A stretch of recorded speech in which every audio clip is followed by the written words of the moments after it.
numa época em que a divisão de classes era tão severa, parece natural que estas doutrinas se apresentassem com forte cunho de revolucionárias.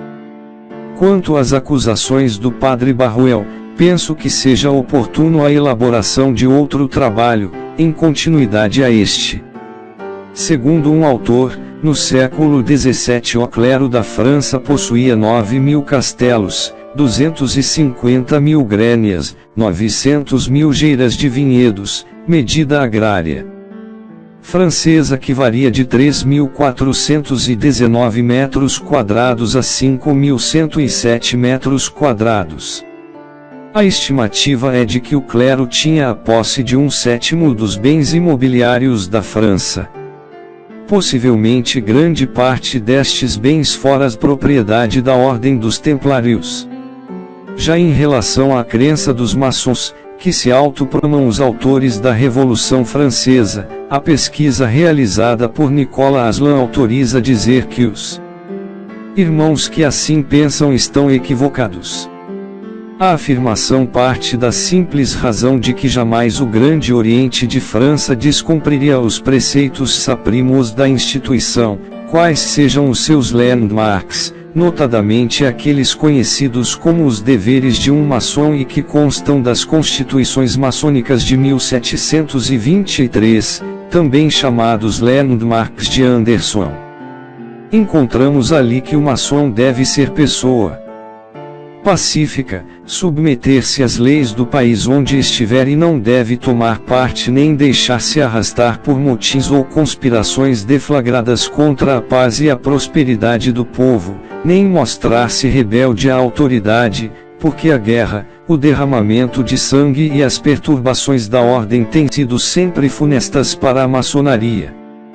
Tiveram, pois, razão os próceres da maçonaria quando proibiram dentro do âmbito das lojas, discussões sobre política e religião.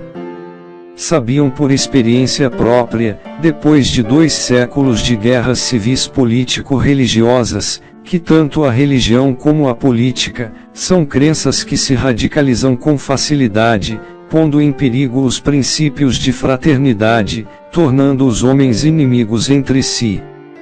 Todavia, quando os maçons queriam agir no campo da política, como tem direito de fazer a todos os cidadãos de uma nação, pertençam eles a qualquer agremiação religiosa, filosófica, cultural ou recreativa, tomavam para fazer os maiores cuidados para que a sua loja não fosse transformada em palco de polêmicas violentas, que dividissem os irmãos em campos diversos, e acabasse com a harmonia que deve reinar numa loja maçônica.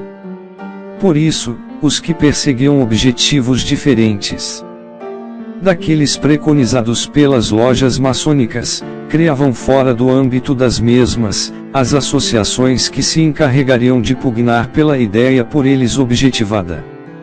Essas associações eram dirigidas por maçons, mas estavam abertas aos profanos desejosos de militar em prol de um ideal nobre e humanitário, e raras foram as oficinas que, neste particular, deixaram de reconhecer os estatutos da ordem.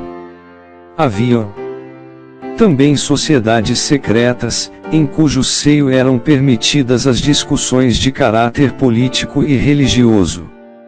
Muitos dos que participavam destas sociedades tornaram-se maçons e outros profanos foram iniciados na sublime ordem e receberam influência daqueles que pregavam os ideais de liberdade e igualdade.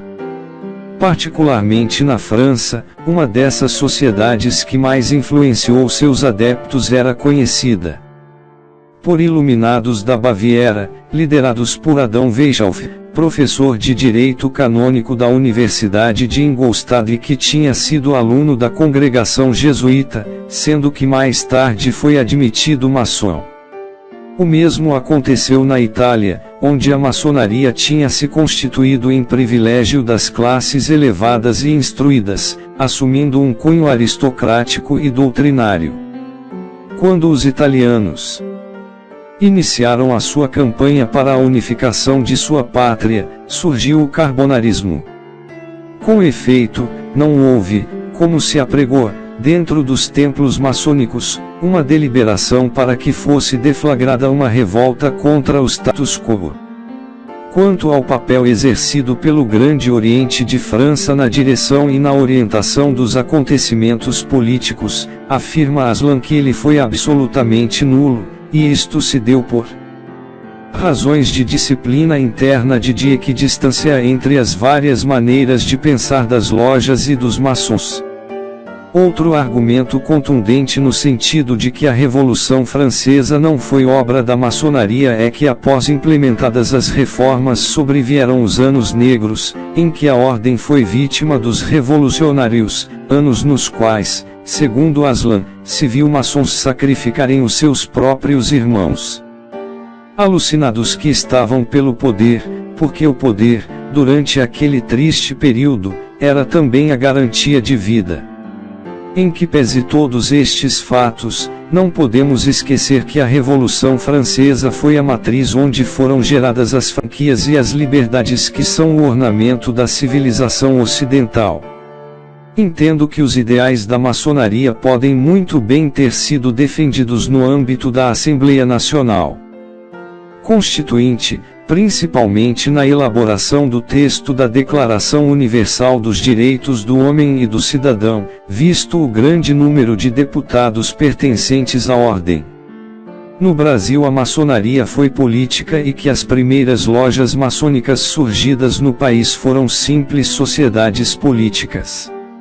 Na verdade, pouco se conhece quanto à primitiva maçonaria brasileira, mas é também verdade que muito clube estritamente político passou por loja maçônica, graças à imaginação dos escritores, e por que não dizer, dos fanáticos.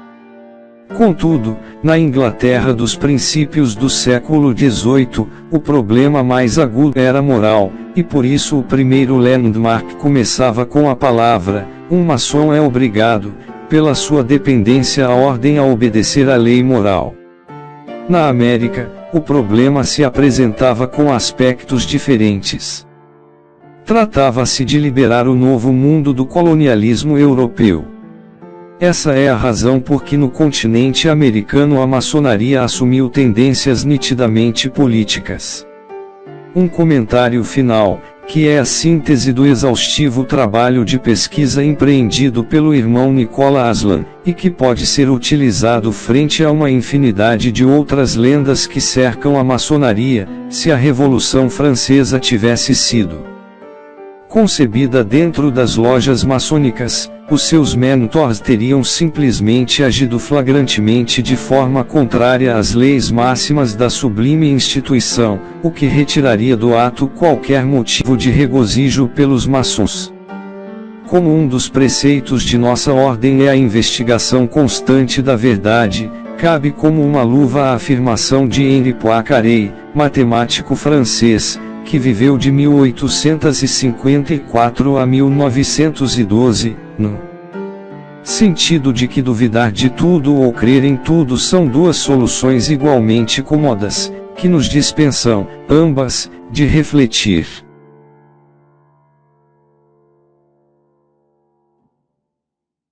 Não deixe de se inscrever e ativar o sininho para as notificações do canal Filhos da Viúva. Toda semana com novos estudos maçônicos.